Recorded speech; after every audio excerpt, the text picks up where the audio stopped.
We have kind of 6 very basic points that we always say to our clients about social media. Understand your landscape, know who it is who's out there covering you. If we've got a client in a particular industry, there's probably going to be a range of topics of bloggers or groups or anyone who's interested in their story. So we always recommend, first of all, just know who they are and start to become a member of the community. Go on these blogs, comment, join the Facebook groups, make your name be recognized so that you aren't this kind of anonymous lurker, but you're actually part of the community. That's a very easy and early way to sort of diffuse social media a little bit and start to become part of it. We always recommend using a wide range of social media tools to get messaging out. People focus a lot on blogs. It seems to be the thing that maybe that's the most easy to understand, but we're always kind of trying to open the door a little bit into Twitter and Facebook and using widgets or e-cards or any other kind of social media tools that are there.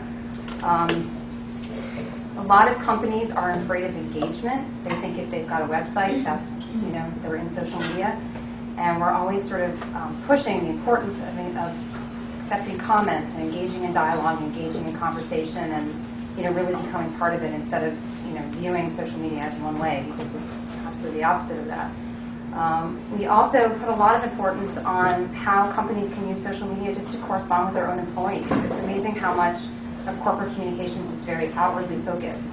And for especially large companies, they may have thousands of brand ambassadors sitting right in their offices, and if they don't use some of these tools to communicate with the people who work for them, they're losing great opportunities both to stem morale issues and confusion internally, but also great opportunities to turn all of those people into communicators.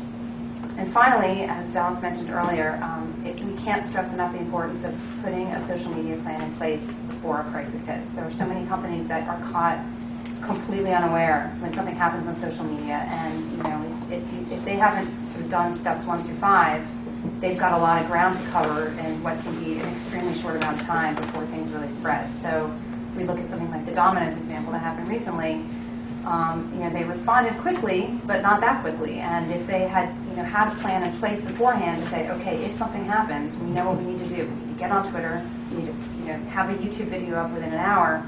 A lot of the growth of that story and kind of the power of that story really could have been neutralized and contained.